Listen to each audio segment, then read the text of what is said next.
Bonjour et bienvenue sur Radio CSERT, votre podcast quotidien sur l'actualité cyber du dimanche 16 février 2025, épisode 194.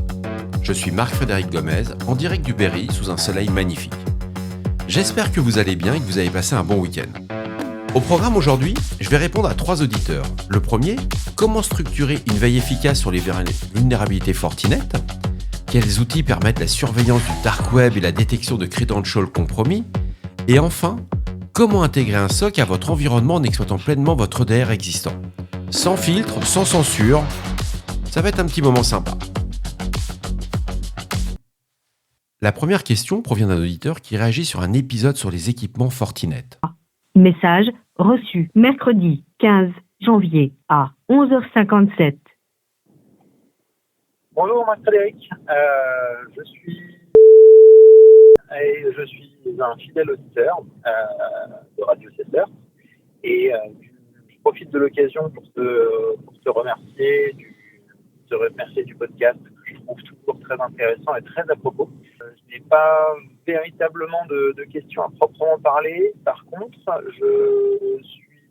comme je travaille chez Fortinet, je voulais te proposer de te partager des infos si tu en avais besoin ou des précisions, parce que pour exemple dans le podcast d'aujourd'hui, tu as parlé de la vulnérabilité qui concerne les firewalls et c'est une vulnérabilité qui a plusieurs niveaux, il y a le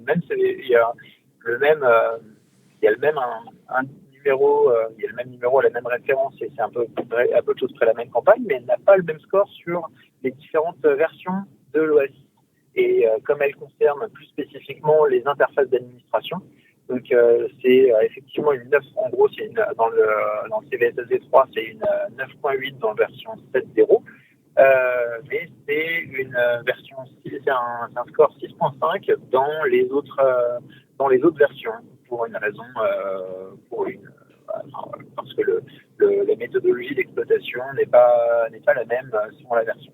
Forcément le plus important, mais en tout cas, je saute sur l'occasion pour te proposer des infos, alors bien entendu, sans trahir de secret, puisque les infos que je partagerai sont plutôt, bien entendu, publiquement disponibles. Mais si tu as des questions, s'il y a des choses sur lesquelles je peux t'aider, ce sera avec le plus grand des plaisirs. Donc, je te souhaite en tout cas une excellente fin de journée et j'espère t'entendre demain dans le prochain épisode du podcast. À bientôt. Bonjour cher auditeur, j'ai anonymisé ton nom et je tiens à te remercier chaleureusement pour ta fidélité et ta proposition. J'accepte avec plaisir ton aide sur la qualification sur les vulnérabilités dans les produits Fortinet, car encore cette semaine, ce fut un peu la confusion entre les différentes vulnérabilités. Si tu veux me laisser tes coordonnées, je t'invite à m'écrire sur radiocessert@gmail.com et je prendrai contact avec toi. Alors pourquoi je n'ai pas parlé cette semaine de Fortinet, malgré une communication dans la nuit du mardi au mercredi 12 février, Blipping Computer a remonté l'information que le constructeur Fortinet a communiqué sur le fait que la 0D, alors ce qu'on appelle une 0D au sens patch sortie en janvier, concernait la CVE 2024 55591, mais n'a pas communiqué qu'en fait c'était la CVE 2025 24472 qui a été exploitée dans la nature comme vecteur initial. Alors si je reviens sur cette info, en janvier 2025, Radio CSERT avait remonté qu'il y avait des failles de sécurité majeures identifiées sous la fameuse CVE 2024 55591 qui avait été révélée. Cette vulnérabilité permet à un attaquant distant non identifié de contourner les mécanismes d'authentification de l'interface d'administration des appareils FortiOS et FortiProxy. En envoyant des requêtes spécialement conçues au module WebSocket Node.js, l'attaquant peut obtenir des privilèges de super administrateur, compromettant ainsi la sécurité des appareils et du réseau associé. Alors cette faille, pour rappel, elle affecte les versions FortiOS de la version 7.0 à la 7.0.16 et sur les FortiProxy, c'est de la 7.0 à la 7.0.19 et la 7.2.0 à la 7.2.12. Bien entendu, Fortinet a publié des correctifs pour remédier à ces vulnérabilités et il est fortement recommandé de mettre à jour, mais vraiment parce qu'elles sont exploitées. On retrouve des infos complémentaires dans le bulletin de sécurité de Fortinet, il y a même des IOC, donc profitez-en. Mais ce qu'on a vu cette semaine, c'est qu'en février 2025, Fortinet a divulgué une seconde vulnérabilité de contournement de l'authentification, référencée sous la CVE 2025 24472 Et cette faille, bien que similaire à la précédente, présente quand même un score de sévérité de CVSS de 8.1. Elle permet à un attaquant distant d'obtenir des privilèges de super-administrateur, donc rien de nouveau sous le soleil, mais juste en envoyant des requêtes CSF proxy spécialement conçues. Les versions affectées sont les mêmes que pour la vulnérabilité précédente. Fortinet a indiqué que cette vulnérabilité a été corrigée en janvier 2025, et bien qu'elle soit mentionnée dans les avis de sécurité, aucun rapport n'indique qu'elle a été exploitée jusqu'à présent.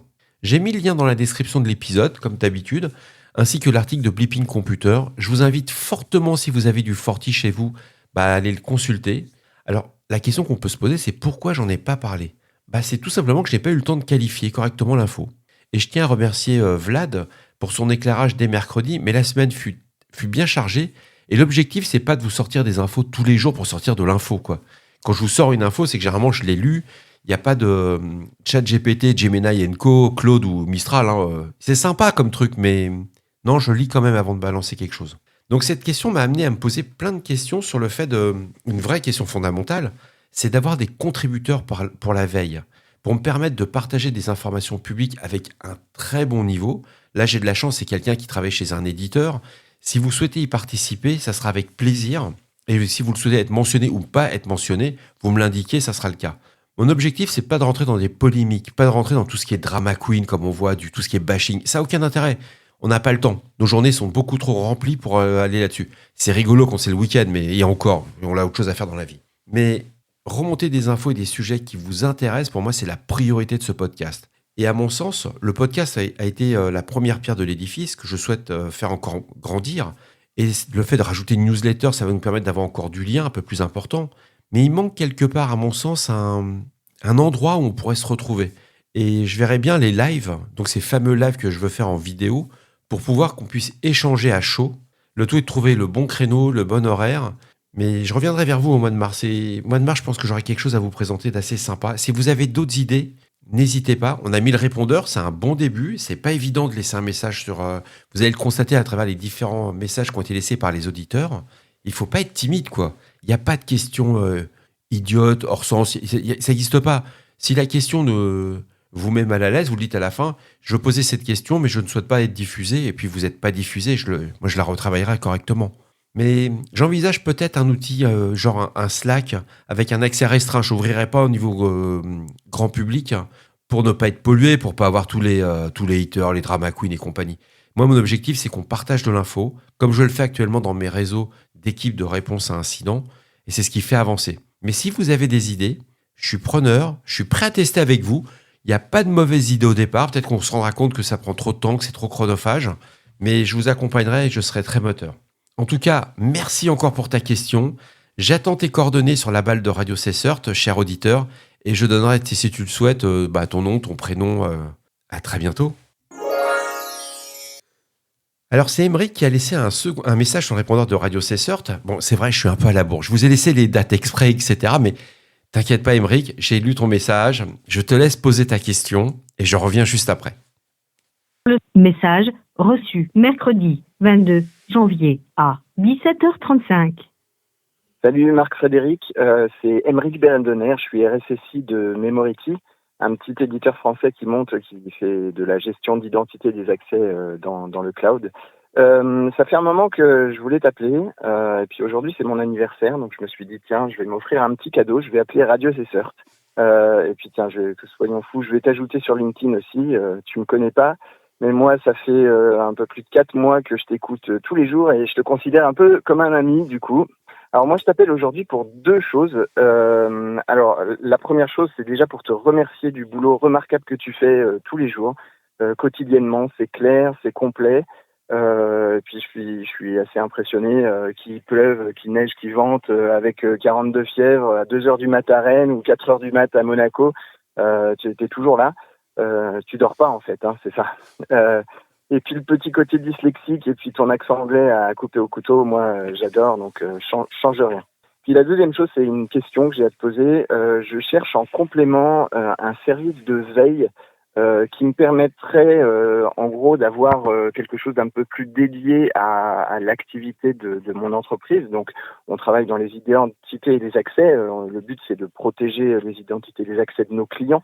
Donc j'aimerais bien pouvoir trouver un service de veille qui me permettrait notamment d'avoir une surveillance active du dark web, des forums cybercriminels, etc., qui me permettrait de savoir, par exemple, s'il y a des credentials de nos clients qui ont fuité, les nôtres, savoir si on parle de nous, si on parle de nos clients, et pouvoir réagir, on va dire, proactivement dans ces conditions-là. Voilà, donc il y a beaucoup de sociétés qui proposent ce genre de service, mais moi je cherche à être conseillé sur des sociétés qui sont valables, qui sont professionnelles, et voilà, j'aimerais bien avoir ton retour, ça serait super. Eh ben écoute, encore un énorme merci pour ce que tu fais, et puis au revoir. Merci beaucoup pour ton message, Aymeric, ça fait chaud au cœur. Je vais commencer quand même par la base. Je te souhaite quand même un très bon anniversaire. Je suis surpris que Radio Cesseur te soit ton cadeau d'anniversaire, mais avec quelques heures de retard, donc bon, quelques jours, voire quelques semaines. Très bon anniversaire. Bon, plus sérieusement, je te confirme, pour répondre à toutes tes questions très rapidement, oui, effectivement, je dors pas beaucoup, mais ça c'est lié avec ma fonction. Depuis que je suis responsable d'une équipe de réponse à incidents, ouais, t'es sur le pont régulièrement et au bout d'un moment, tu dors moins, c'est comme ça. Je suis assez surpris. Tu déconnectes jamais. À vrai dire, t'es tout le temps sur le pont. Mais si j'aimerais pas ça, je le ferais pas, hein, je ferais autre chose. Hein. Je ferais chef de projet, quoi, ou un truc comme ça, ou directeur informatique. D'autres métiers, quoi. Mais non, la réponse à incident est un métier totalement à part. Il faut être, comme dirait mon ami Jean-Claude Van Damme, il faut être aware. Bon, pour mon accent anglais, je t'avoue que je fais aucun effort. J'en ai plus rien à faire. À vrai dire, j'en ai plus rien à faire, quoi. Et je resterai très poli parce que le terme serait même au-dessus. Moi, mon rêve depuis que je regarde la télé, c'est que j'attends que le traducteur universel de Star Trek pour enfin ne plus faire le moindre effort à apprendre une langue. Ce que j'ai trouvé génial dès le début, si tu te souviens, c'est que tu mets ce traducteur sur ton cou et automatiquement tu parles la langue du mec d'en face. Ça va arriver. Le StarTAC est un téléphone qui s'ouvrait à clapet, ce qu'on appelle les téléphones à clapet, est sorti dans les années 90. C'était aussi une révolution technologique de Star Trek. On va y arriver, c'est une question de temps. Déjà, on voit que sur Teams ou sur d'autres outils type Zoom, etc., on peut parler dans sa langue native avec une personne qui comprend dans sa langue d'origine, etc. Question de temps. Mais pour l'anglais, je ne ferai aucun effort. On va dire, j'en ai strictement rien à faire, quoi. Mais maintenant, je vais répondre à tes questions parce que ça m'a fait un peu gratter quand même. Hein, parce qu'on va ouvrir plusieurs axes. Donc, pour moi, tu as 3 axes majeurs. Le premier, quand tu veux faire de la veille sur ce qu'on appelle le dark web ou sur la menace cyber sur ton entreprise, la première recommandation, c'est pas une recommandation, je n'irai pas aussi loin. Ce que je te suggère très fortement, c'est d'utiliser des services spécialisés, des entreprises qui sont vraiment faites pour ça. Elles vont te permettre d'accéder légalement à des informations sur les fuites de données, je vais revenir un peu plus tard là-dessus, et les credentials compromis. Parmi les plus connus, tu as I have been pwned. L'avantage, ça va vérifier tous tes noms de domaine et les emails qui sont associés si tu apparais dans une fuite de données. Ça coûte quelques centaines d'euros pour un domaine, donc tu n'hésites pas. Tu as des outils comme SpyCloud. Ça va surveiller des identifiants volés ou des fuites de données. Tu as Darktracer ou Darkhole qui te permettent un accès structuré aux forums, marketplace et bases de données du dark web. Et dans ce que j'appelle les gros acteurs de CTI qui te proposent des portails pour surveiller tout ça, mais je vais revenir dessus un peu plus longuement. Tu as Intel 471, Recorded Future, Group IB, Kela. Ce sont vraiment des plateformes avec une couverture du dark web, mais attention, rien n'est filtré au départ. Tu as beaucoup d'informations et si tu veux juste voir ce qui t'intéresse à toi, il va falloir que tu voies aussi que tu as un temps d'intégration. Tu vas devoir mettre des outils, des scripts, des alertes, etc. Ce sont des solutions qui arrivent clés en main, mais non configurées. Donc, si tu veux faire sur ta société, elle est spécialisée dans on va dire la peinture. Et j'ai une société spécialisée en peinture. Là, tu vas avoir des menaces qui vont toucher aussi bien le spatial que la défense, etc. Tu dis, mais c'est pas mon sujet. Moi, je veux juste avoir la menace par rapport à ce qui vise les entreprises de peinture. Là, tu dois bosser. T'as un peu de taf. T'as aussi une autre plateforme qui s'appelle Cyber6Hill. C'est une veille automatisée sur le dark web et sur le leak. T'as Hudson Rock avec Lunar qui fait une recherche proactive sur les credentials exposés. Il y en a beaucoup. L'avantage de tous ces services, c'est qu'ils sont conformes aux réglementations et te permettent une surveillance proactive des menaces. Mais attention, c'est pas juste du plug and play. C'est-à-dire que c'est pas parce que tu prends un abonnement chez X ou Y que la minute qui suit, t'as des infos. Oui, tu vas avoir beaucoup d'infos, mais si tu veux trier, tu vas te retrouver très rapidement noyé, quoi.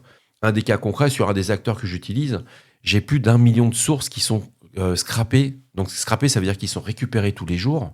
1 million de sources. Il n'y a pas un être humain qui est capable de lire 1 million d'informations par jour. C'est pas possible. Tu vas te noyer. Donc au bout d'un moment, tu élimines tout ce qui ne te concerne pas. Il faut te faire accompagner.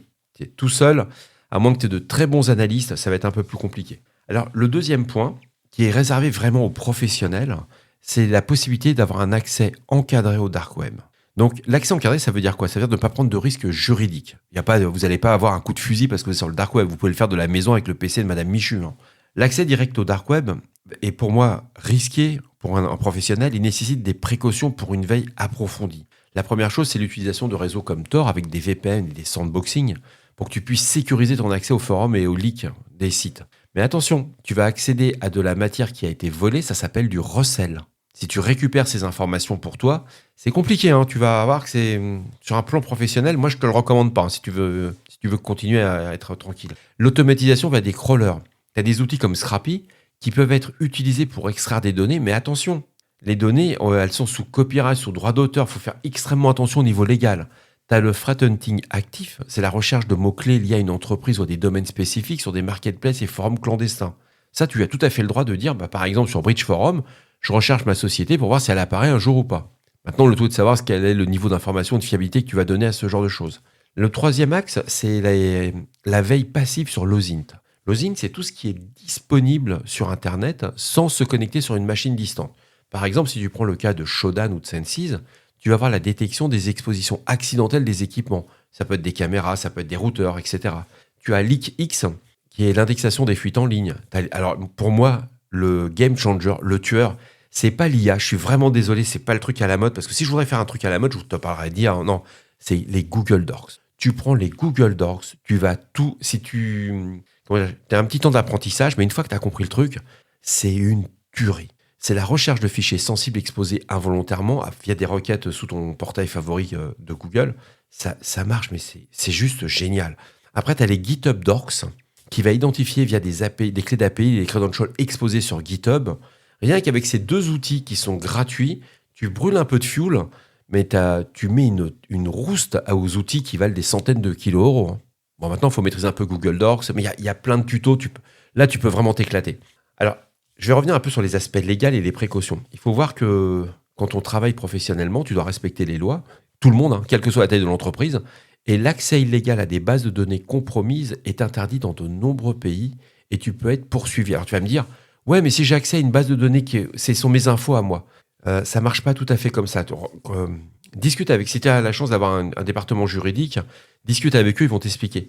Et l'exemple le plus concret que je prends à chaque fois, tu as ta maison, ta porte d'entrée est ouverte, il y a ton iPhone qui est sur l'entrée. Quelqu'un vient, rentre dans ta maison, prend l'iPhone, il s'en va. Toi, tu sais qu'il a pris le téléphone.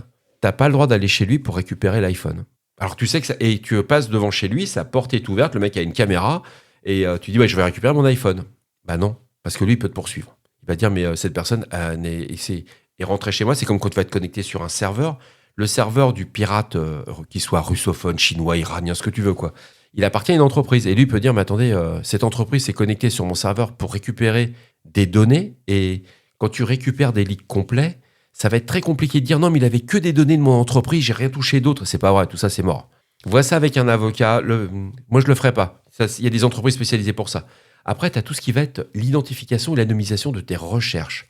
Il faut vraiment éviter d'utiliser des équipements qui t'appartiennent, de ton entreprise, qui soient avec des adresses email réelles pour tout ça. Ça demande une vraie formation. Tu peux le faire. Moi, j'ai suivi des cours pour ça et je le fais pas, quoi. Je le sous-traite. Donc, je sais le faire. Mais oui, ça m'a fait marrer le temps de la formation. Après, j'ai fait, non, c'est bon. J'ai pas envie de manger des oranges le matin. Ou d'avoir la visite des amis du matin à 6h du mat qui te défoncent la porte et qui disent, ouais, vous êtes un receleur de données, quoi. Ça en vaut pas la peine.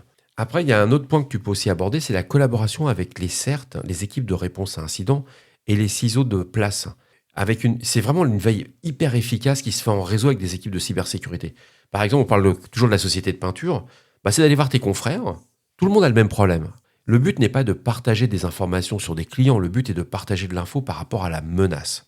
Donc tu dis, j'utilise du Windows, le gars utilise du Windows ou des serveurs Linux, il a des PC comme toi, il va utiliser les mêmes logiciels, et faut partager. Et partager, c'est de dire comment tu fais ta mise. Et déjà commencer comment tu gères tes vulnérabilités, comment tu fais pour les accès sur tes réseaux d'administration. Ça prend du temps, ça ne se fait pas en 30 secondes, c'est pas évident de mettre des concurrents, parce que tout le monde dit, ouais, ce sont des confrères. Non, ça s'appelle des concurrents dans le vrai monde. Mais quand on l'a tous, je dirais que l'ennemi de mon ennemi, ça devient mon allié, quoi. Et là-dessus, il n'y a pas de sujet, quoi. Donc, qu'est-ce que j'avais vu dans les outils open source aussi qui étaient pas mal, que tu pouvais utiliser? Ça, c'est gratuit. Alors, tu as des outils comme Unchy, Maltego, tu as une version freeware qui te permet de faire un début. Tu as MISP, tu as Spiderfoot. Il faut faire très attention. Plus tu vas mettre d'outils, plus tu vas passer du temps. C'est l'expérience que je te renvoie. Au début, j'ai pris tous les outils. J'ai la chance d'être dans un environnement où je peux tester beaucoup, beaucoup, beaucoup d'outils. Mais ça sert à rien. J'ai que demain un cerveau et un cerveau de garçon, c'est pas très évolué, mais alors là, c'était mort. Je me suis rendu compte au bout d'un an, j'avais plus d'une vingtaine d'outils à disposition. Réellement, j'en ai utilisé 3. Parce que les 3 couvraient mon besoin, mais je le savais pas au départ. Donc, si je devais conclure par rapport à ta question, pour moi, la meilleure approche, c'est tu utilises des services spécialisés au départ. Tu t'engages sur pas plus d'un an. Généralement, ils vont te demander de t'engager sur 3 ans, etc. Tu dis non, moi, c'est un an, je veux pas aller plus loin. Et tu combines ça avec de l'OSINT. C'est-à-dire que tu vas challenger ta solution. Nous, avec les Google Docs, on les défonce. Pardon. Nous leur mettons vraiment la pression. Parce que quand ils disent, ouais, nous, on fait tout, on fait du scrapping, on a des millions de sources, etc. Bah, quand tu vois que sur un Google Docs, en 3 lignes, tu as l'info, tu sais avec quel threat actor, tu as un IOC, tu prends des threat actors, tu as les relations qui vont arriver, tu as les liens avec les TTPs.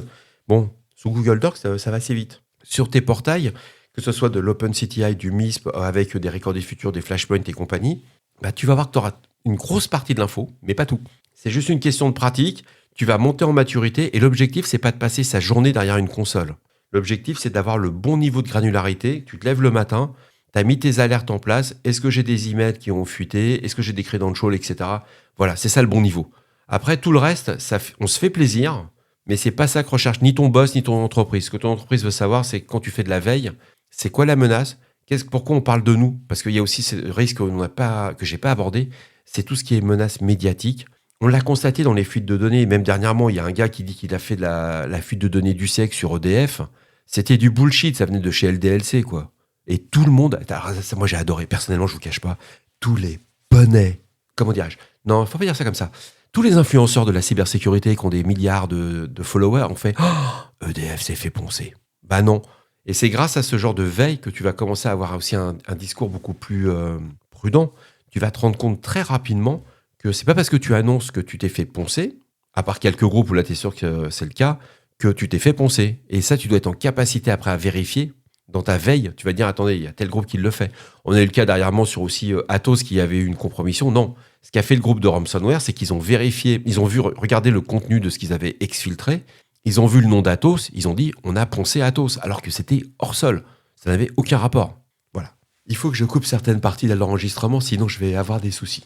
Mais c'est vrai, quoi, faut arrêter, quoi. Tous ces influenceurs à 2 balles, c'est rude. Rien que pour ça que j'ai eu le podcast, pourquoi je le fais, c'est à cause de ça, je me dis, à un moment, faut arrêter, faut revenir sur la vraie veille. La vraie veille, c'est aussi de qualifier l'info. Vous avez vu sur Fortinet, j'ai pas été capable cette semaine de le sortir. J'aurais pu le sortir mercredi. Vlad m'avait appelé, m'a dit Marc, il faut qu'on y va, quoi, go. Et j'ai fait non, l'info, je l'ai pas qualifiée, je suis pas capable de dire si c'est cohérent, non cohérent, etc. Il me faut du temps. Et là, c'est la même chose. Et plus vous serez factuel, plus vous prendrez le temps, vous serez pas dans le buzz, vous serez pas dans ce que j'appelle le clic à, voilà, vous allez devenir vraiment, c'est ce qu'on appelle être mature, être bon, puis surtout, les gens vont avoir confiance en vous. Ils vont dire, le gars, quand il ouvre sa boîte à camembert, ouais, ça marche, quoi. Alors pour les jeunes, la boîte à camembert, c'est la bouche, hein. C'est des expressions de vieillards. Mais si vous lisez Tintin et tous les gros mots du capitaine Haddock, vous allez apprendre plein de trucs, Bachibouzouk, Tonnerre de Brest. Il y a plein de petits trucs comme ça. Alors la dernière question, elle vient de Jérôme, et je suis hyper sec sur le sujet. Je vais avoir besoin de vous, chères auditrices et chers auditeurs, car je suis pas du tout confort sur la question. Je vais laisser Jérôme nous expliquer Message sa demande. reçu lundi 03 février à 20h23. Bonjour. Alors, tout d'abord, merci beaucoup pour cette émission, ce podcast qui est très, très instructif. Je m'appelle Jérôme, je suis jeune RSSI, pas jeune, mais jeune RSSI, parce que RSI a chopé la casquette RSSI en PME ETI, entre les deux. Et j'ai une question par rapport à la question préalable qui avait déjà été posée sur comment on arrive à placer un EDR. Moi, c'est la phase 2. EDR, c'est bon, mais quand on commence à devoir attaquer un SOC ou un SOC manager avec la threat intelligence ou autre, et qu'on n'a pas de budget, et qu'on n'a pas le temps de monter un laboratoire, de passer en prod avec que des outils open source qui doivent être updatés, mais continuer à discuter entre eux sans problème, comment réussir à automatiser quelque chose d'assez simple, en fait, pour pouvoir se dire je vais pas juste écouter un podcast et voir qu'il y a une CVE et essayer de comprendre où sont mes machines et lesquelles sont attaquées, mais comment je vais pouvoir sécuriser et réduire ma surface d'attaque et mes problématiques assez facilement et sans trop de contraintes à bas coût. Puisque la problématique est surtout là, c'est que en général, quand on vous propose des SOC managers ou autres, très vite, on nous demande un ticket d'entrée qui est sur un parc industriel ou autre, et les PME et TI n'ont pas la possibilité de l'avoir. Voilà. Cette question est acceptée. En tout cas, je vous remercie beaucoup parce que j'adore votre podcast. Au revoir. Alors, la question, elle est top, Jérôme. Et j'insiste que toutes les questions méritent d'être posées. Il n'y a pas de questions qui vont être filtrées ou pas. Dans ton cas présent, tu as mis un EDR. Tu souhaites maintenant l'interconnecter, le tout vers un SIEM dans un micro-SOC, un SOC externe ou un SOC interne, sans que cela te coûte en temps et en budget. À vrai dire, je suis hyper sec sur le sujet, Jérôme, car j'ai jamais travaillé sous cet angle. Parce que il faut savoir connaître ses limites dans son domaine d'expertise, et là, c'est un architecte sécu que tu vas avoir besoin. Mais surtout, ce qui m'a gratté dans la recherche, tu as mis en place un EDR, mais il sert à quoi si tu n'as pas prévu dans ton expression de besoin le fait de remonter de l'info pertinente pour être assimilée. C'est-à-dire que mettre un EDR, ok, c'est on va dire tu as fait de la conformité. Il te monte une alerte, ça monte sur la console centrale de l'EDR, mais ça ne te permet pas de, entre guillemets, ok, est-ce que je peux mettre un IOC, ce genre, tu restes sec, quoi. Il y a un truc qui ne va pas dans l'expression. C'est ce que je ressens avec le peu d'infos que tu m'as donné.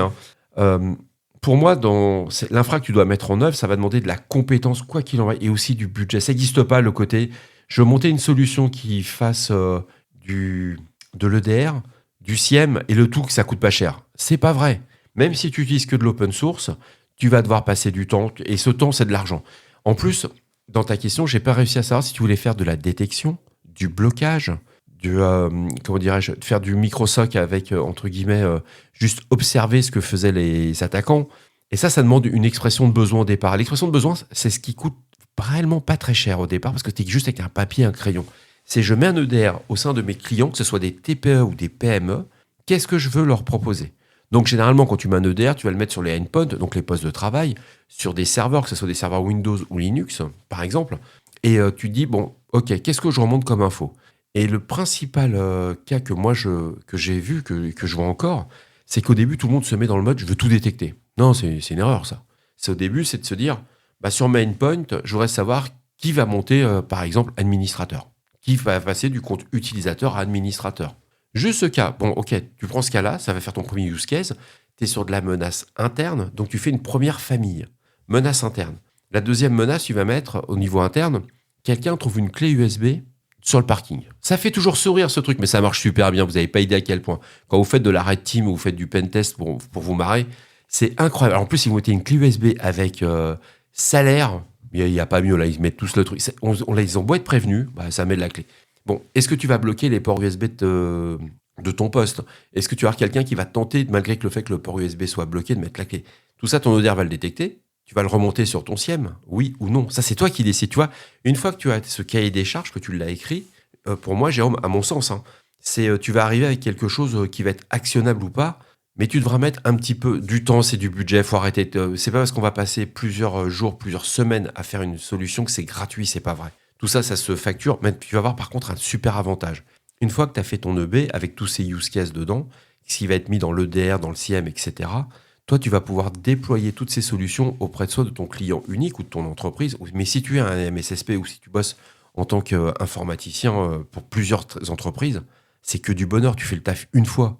Le coût de la clé USB sur le parking, l'élévation de privilèges sur un poste de travail ou bien sur un serveur, ok, t'as 10 clients, t'as un client, c'est le même use case. Tu vas bosser dessus. Comme le coût des vulnérabilités. Si tu décides de dire, tiens, tous mes clients en commun ont du Linux Ubuntu, tu vois qu'il y a une vulnérabilité qui est exploitée sur Linux Ubuntu, tu as la CVE, tu vas pouvoir mettre ce use case dans tes EDR, mais surtout, tu vas pouvoir aussi le mettre sur ton SIEM. C'est-à-dire que là, quand ça va se détecter, tu vas savoir que tiens, c'est en train de me toucher, ça va toucher ton client A, puis après, si tu as plusieurs clients qui sont derrière, tu vas gagner du temps. Donc, il y a de l'investissement à faire. Il faut commencer petit. J'en avais déjà parlé hier sur l'épisode concernant Wazoo. Commencer par des petits cas. Mais avoir une EB, c'est la base. C'est vraiment ce qui va faire que vous n'allez pas vous planter, que vous n'allez pas vous décourager, vous dire mais c'est impossible, j'ai trop de faux positifs, j'ai trop d'alertes. Et le fait de passer par des micro-SOC et de venir avec ta solution EDR, ouais, ça coûte une blinde. Aujourd'hui, les acteurs qui font du micro-SOC, tout le monde pense que c'est pas quelque chose de... Et c'est tout à fait normal, c'est pas quelque chose qui est abordable parce qu'il y a du manpower derrière. Il y a de la licence. Quand vous mettez un Splunk et vous devez indexer plusieurs gigaoctets, c'est pas 10 balles. Quand vous mettez un Wazoo, alors Wazoo, vous dire ouais, Wazoo c'est de l'open source. Oui, très bien. Mais les experts Wazoo, ils bossent pas au SMIC, les mecs. Hein. Ils sont pas alternants. C'est des ingés et ils sont très bien payés. Donc tout ça, ça se paye. À un moment, tu seras forcé de sortir un peu de pognon. Par contre, ce que je vais demander, c'est aux auditeurs et aux auditrices de Radio C-Sort, c'est de me faire un retour. Comment vous verrez sur le fait que vous avez un EDR, vous décidez de remonter les alertes sur un SIEM, vous n'avez pas beaucoup de budget, de partager vos expériences. Je les anonymiserai, vous inquiétez pas.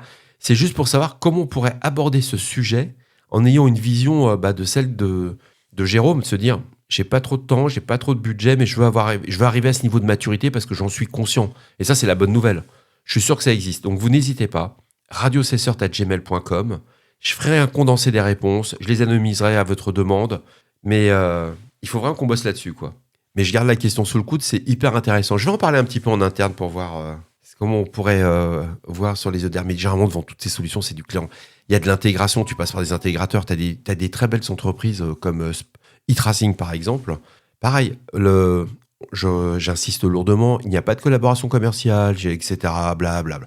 Ce sont des gens que j'utilise, que j'ai utilisés sur différents projets tout le long de ma carrière professionnelle. Ouais, ils font du boulot que c'est propre, quoi. Quand j'ai besoin de l'intégration, ça, ils le font. Mais t'as un coût. Tu ne l'auras pas pour un faible... ça n'existe pas pour 100 balles, tu fais pas ça, quoi.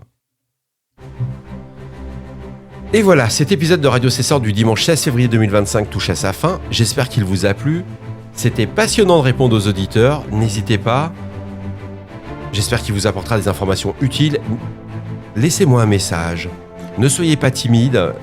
Le répondeur de Radio C-Sort, c'est le 07 68 72 20 09, 07 68 72 20 09, ou sur la boîte mail radiocessort@gmail.com. Je suis là pour vous. Ce podcast n'existe que grâce à vous. Donc prenez soin de vous. À demain lundi pour un nouvel épisode. Et puis je vous parlerai mardi, j'interviens dans une conf. On va bien s'éclater. Au revoir.